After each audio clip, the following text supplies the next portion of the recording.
ভাই একটা জিনিস দেখেন, এই বিদেশে বসে না আসে মাঠে আসেন। এখন আপনি যদি বলেন যে যে মানুষের জনগণ আপনাদের পাশে ছিল, জনগণ পাশে থাকলে আপনার নেত্রী পালাই যেতে হয়েছে কেন? এই মূর্খের দল, তোদের একটু বোঝা উচিত, তোদের ন্যূনতম হচ্ছে এটা যেটাকে আমরা বলি সেলফ স্টিম, এই সেলফ স্টিম থাকা উচিত, আত্মমর্যাদা থাকা উচিত, তোদের ন্যূনতম এই আত্মমর্যাদা থাকা উচিত। মূর্খের দল কোথায়? এটা মূর্খের দল, দেউলিয়া একটা দল। তোদের বোঝা উচিত, তোদের আপা তোদেরকে ফালাই চলে গেছে, তোদের আপা তোদের চিন্তাও করে নাই। তোদের যে আপা, তোরা কেমনে থাকবি, কি করবি, তোরা কেমনে চলাফেরা করবি, তোদের ভবিষ্যৎ কি হবে, এই চিন্তাটা করে নাই। যেটা করছে সেটা হচ্ছে উনি নিজের ভবিষ্যৎ নিয়ে ওনার বোন রে পালাই গেছে। ওনার যে ভাগিনা ওদেরকে আগে বিদেশে পাঠাই দিছে। তোদের ন্যূনতম লজ্জা থাকা উচিত। তোরা এমন একটা দল করিস যে দলের নেতা তোদের হচ্ছে ফালায় চলে যায়, আবার ওই দলের নেত্রীর জন্য তোরা রাস্তায় আসিস। তোদের লজ্জা শরম ন্যূনতম কিচ্ছু নাই বেটা। তোদের এমন একজন নেত্রী যে তাদের কর্মীরা কই যাবে, কেমনে কি করবে, কর্মীর ভবিষ্যৎ কি হবে, এই জিনিস পর্যন্ত চিন্তা করে নাই। কর্মীদেরকে ফেলে সে নিজে বোন কাকে কে নিয়ে চিন্তা কর, কি পরিমাণ স্বার্থপর। সে তার বোনকে নিয়ে পালাইছে, সে তার ভাগিনাদেরকে আগে বিদেশে পাঠাই দিছে, তার পরিবারকে আগে সেভ করছে, সেভ করে কর্মীদেরকে রেখে সে চলে গেছে যে কর্মীরা জাহান্নামে যাবে। তোরা তো বেটা দেশ থেকে পালাই গেছিস বেটা, তোরা ফেস করলি না বেটা, দেশ থেকে পালাই গিয়ে বড় বড় কথা বলতেছিস, লজ্জা নাই বেটা, ফাইজলামি মারাইতে আসছিস। তোরা রাস্তায় নাম বেটা, আমরা রাস্তায় নেমে তোদেরকে উৎখাত করছি, আমরা রাস্তায় নেমেছি, রাস্তায় নেমে উৎখাত করেছি, তোদেরকে পালাই যেতে বাধ্য করছি, আমরা পালাই যাই নাই। তোরা ওই সময় ভিডিও গুলা দেখিস, তোদের পুরা পুলিশের লিগের এগেনস্টে হচ্ছে আমরা দাঁড়াইছি, তোদের ছাত্রলীগের এগেনস্টে আমরা দাঁড়াইছি, আমরা সব কিছুর এগেনস্টে আমরা দাঁড়াইছি। কমেন্টে এসে বলিস বড় বড় ভাষায় ওই যে পালাই যাস না থাকিস, তুই কমেন্ট পর্যন্ত আসিস, তোদেরকে মানে তোদের তো ন্যূনতম কোনো ধরনের লজ্জাবোধ নাই। তোরা এমন একটা দলের রাজনীতি করিস, রাজনৈতিক ভাবে দেউলিয়াত্বপূর্ণ একটা দল। দেখেন এই দলটা মানে কি পরিমাণ চিন্তা করেন, এটা হচ্ছে মানুষ বিবর্জিত একটা দল, মানুষের সাথে এই দলের কোনো ধরনের সম্পৃক্ততা নাই। গত 16 বছরে যে ধরনের নির্যাতন নিপীড়ন এরা করেছে, এদের ন্যূনতম কোনো মানবিক অধিকার নাই যে ওরা পরবর্তীতে রাজনৈতিক গ্রাউন্ডে ওদের ব্যাক করার কোনো ধরনের ন্যূনতম অধিকার নাই, ন্যূনতম কোনো অধিকার নাই। আপনি দেখেন এদেরকে প্রত্যেকটা কাজের জন্য ওদেরকে হচ্ছে গণহত্যার ওদেরকে আসামি করা যায়, 2000-এর বেশি ওরা হচ্ছে মানুষ মেরেছে। আপনারা দেখেছেন বিদেশে বসে বসে এরা হচ্ছে এখন নতুন করে পরিকল্পনা করছে, ষড়যন্ত্র করছে, এরা বিদেশে বসে বসে এই কাজগুলো করছে। যেমন আপনি দেখেন গতকাল মামলা হয়েছে, এই মামলাতে কাদের নাম দিয়েছে? উপদেষ্টাদের নাম দিয়েছে, বৈষম্য বিরোধী ছাত্র আন্দোলনের নাম দিয়েছে, নাগরিক কমিটির নাম দিয়েছে, এই মামলাতে বিদেশে নাম দিয়েছে। এখন দেখেন এই নামের মধ্যে আরো দিয়েছে কি, যেমন সেনা অফিসার যারা ছিল, যে সেনা অফিসাররা তারা হচ্ছে কি আমাদের পক্ষে, তারা হচ্ছে আন্দোলনে এসেছিল, গণঅভ্যুত্থানে এসেছিল, যারা শেখ হাসিনার এগেনস্টে গিয়েছিল তাদের বিরুদ্ধে মামলা দিয়েছে। আপনি দেখেন যে যেমন ক্যাপ্টেন আফ্রিদির একটা ছবি ভাইরাল করে দেওয়া হয়েছে, যেমন ক্যাপ্টেন আফ্রিদি নাকি হচ্ছে স্নাইপার দিয়ে মানুষ মারছে। আরে ভাই ন্যূনতম এটা হচ্ছে ভিডিও এডিট করে বানানো হয়েছে, এটা প্লাস্টিকের একটা হচ্ছে স্নাইপার, আপনি ওনাদের প্রাইভেট লাইফ পর্যন্ত আপনি হচ্ছেন ব্রিজ করছেন।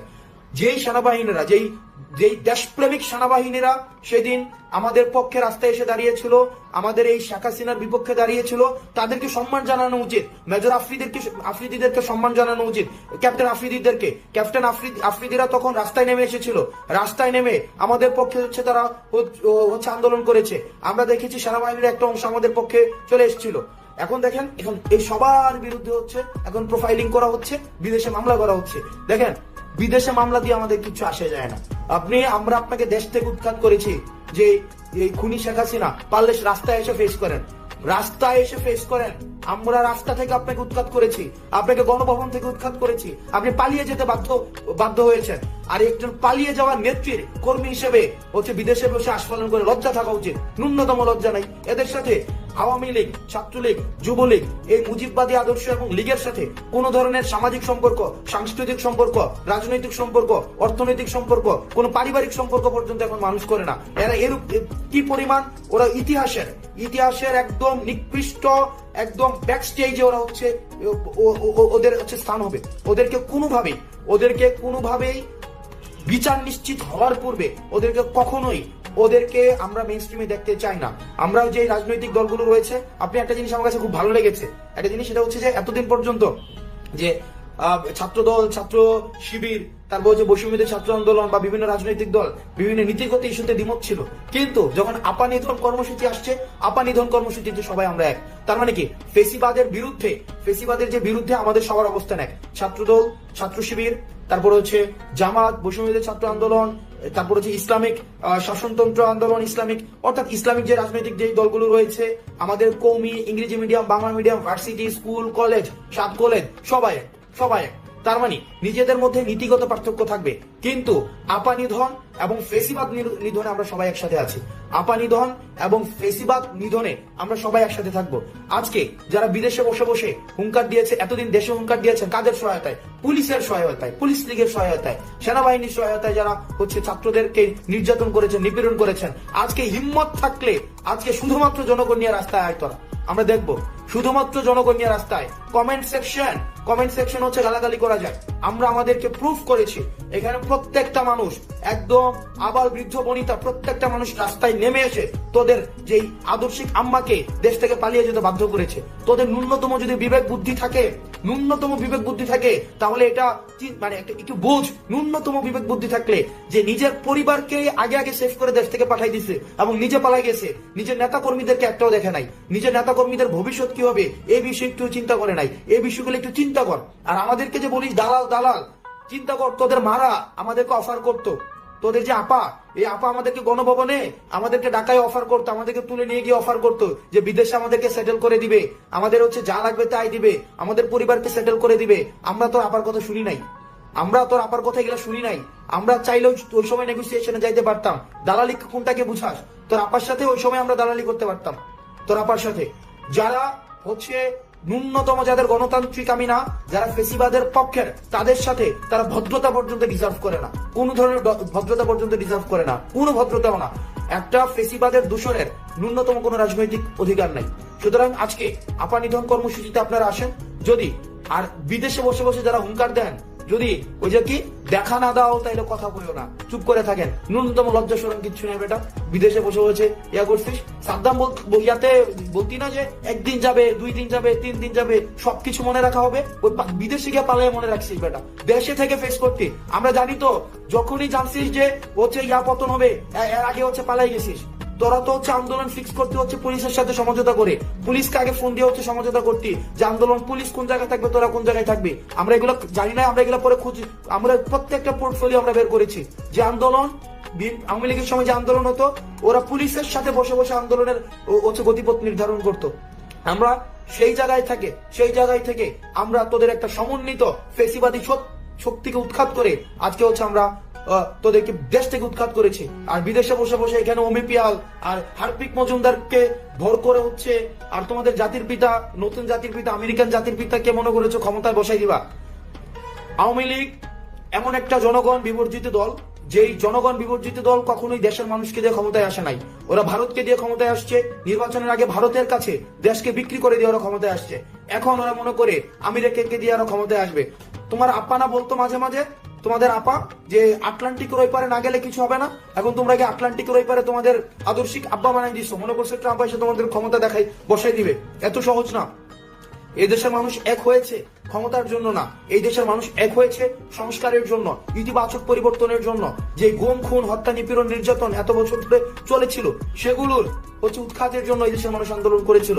সুতরাং তোমরা আবার তোমাদের আপাকে এসে ক্ষমতায় বসাবা, যারা হচ্ছে এতদিন ধরে গুম, খুন, নির্যাতন, নিপীড়নের হচ্ছে সংস্কৃতি কায়েম করেছিল, মানুষের বাক স্বাধীনতাকে হচ্ছে হরণ করেছিল। তোমরা তাদেরকে কখনই আর ক্ষমতায় দেখবা না, কখনোই ক্ষমতায় দেখবা না। আজকের বার্তা স্পষ্ট করে রাখো, নিজেদের মধ্যে গণতন্ত্রকামী রাজনৈতিক দলগুলোর মধ্যে নিজেদের মধ্যে নীতিগত পার্থক্য থাকলেও আপা নিধন এবং ফেসিবাদ যেই গোষ্ঠীগুলো রয়েছে সেগুলো নিধনে তারা সবসময় এক। আজকে তোমরা দেখবে, প্রয়োজনে একটা বার আমাদেরকে দেখা দিও, আমাদেরকে দেখা দিও, আমরা তোমাদেরকে বুকে জড়িয়ে নিতে চাই। কারণ তোমাদের আপা তোমাদেরকে এতিম করে চলে গিয়েছে। আমরা তোমাদেরকে একটু তোমরা কোন অবস্থায় আছো, এতিম সন্তানগুলো কতদিন না জানি না খেয়ে আছে, কতদিন না জানি কেউ অবলা রাস্তাঘাটে ঘোরাঘুরি করছে। তাদের এখন আর টেন্ডারবাজি করতে পারে না, চাঁদাবাজি করতে পারে না, ক্যান্টিনে ফাও খেতে পারে না, তাদের চেহারা শুকিয়ে হয়তো গিয়েছে। সুতরাং তাদেরকে আমরা একটু সেবা শুশ্রূষা করতে চাই, কারণ না খেয়ে তাদের নিশ্চয়ই হাড় জীর্ণ শীর্ণ অবস্থায় আছে। কারণ তাদের হচ্ছে রক্ত অস্থিমজ্জায় হচ্ছে কি টেন্ডারবাজি করে, চাঁদাবাজি করে খাওয়া, ক্যান্টিনে ফাও খাওয়া, গ্যাস্ট্রুম গণরুম করা, এগুলো তো এখন আর নাই। সুতরাং আপনি একটু আসেন, আমরা একটু আপনাদের সেবা যত্ন করবো। আপনি একটু আসেন, আমরা একটু সেবা যত্ন করবো।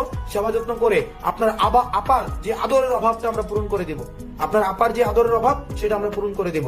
ন্যূনতম যদি লজ্জাবোধ থাকে, ন্যূনতম অফলাইন তো দূরে থাক, অনলাইনে পর্যন্ত তাদের উপস্থিতি আর বাংলাদেশের মানুষ দেখতে চায় না। সুতরাং আজকে বাংলাদেশের মানুষ এমনিই হচ্ছে, মানুষ গতকাল রাত থেকে রাস্তায় নেমে গিয়েছে, গতকাল রাত থেকে জিরো পয়েন্টে আছে।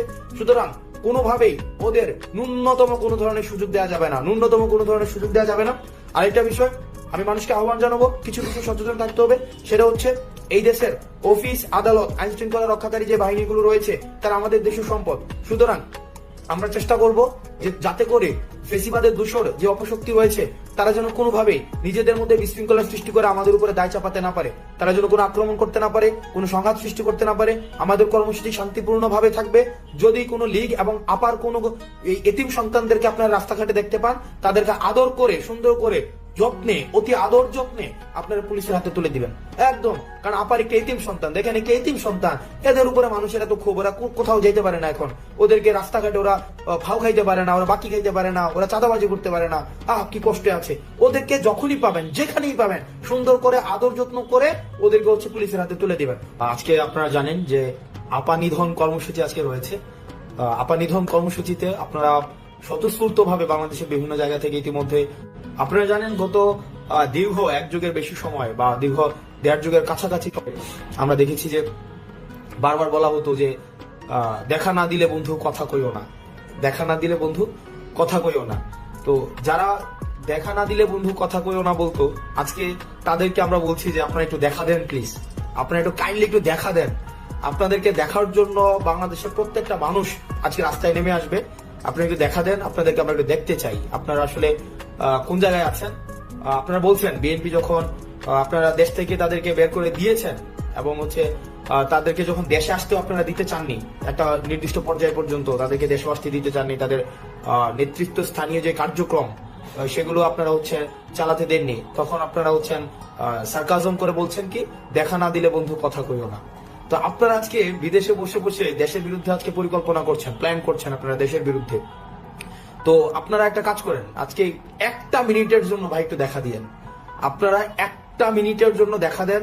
আমাদের দেশের মানুষ আপনাদেরকে একটু দেখতে চায়, যে আসলে আপনাদের সাথে একটু কথা কইতে চায়। আপনারা দেখাও দিবেন, একটু কথা কোন প্লিজ। রাস্তায় নেমে আসেন, রাস্তায় নেমে আপনাদের সাথে আমরা একটু দেখা করতে চাই। যে আপার যেই বাহিনীরা আছে আপনারা একটু রাস্তায় নেমে আসেন, আপনাদের সাথে আমরা একটু কথা বলবো, সামনাসামনি কথা বলবো। দেখেন এত সহজ না ভাই, বিদেশে বসে বসে আপনি পরিকল্পনা করবেন। একটা জিনিস মাথায় রাখেন, যারা এই গণ অভ্যুত্থানে এসেছিল তারা আপনার প্রতিষ্ঠিত একটা বাহিনীর বিরুদ্ধে, একটা বাহিনীর বিরুদ্ধে আপনার কথা বলেছে, একটা প্রতিষ্ঠিত বাহিনীর বিরুদ্ধে। তাই আপনি ডিজিএফআই, আপনি তারপরে হচ্ছে আর্মি, পুলিশ, সবকিছু আপনি রাস্তায় নামাই দিয়েছিলেন, এগুলোর বিরুদ্ধে আমরা কথা বলেছি। আপনি যখন রাস্তায় এসে আপনি ভয় দেখান, আপনি কাদেরকে ভয় দেখান? আমরা পুলিশ লীগের বিরুদ্ধে যুদ্ধ করেছি, আমরা হচ্ছে সেনাবাহিনীর বিরুদ্ধে একটা অংশ ছিল, জিজিএফআই একটা অংশ ছিল, আপনি ছাত্রলীগ ছিল, যুবলীগ ছিল, সবগুলা হচ্ছে বিরুদ্ধে আমরা কথা বলেছি। আমরা নতুন ভোর আসে, সময় একমাত্র এই বান্দা কয়ে গেছিল আমরা মানুষ বাংলাদেশকে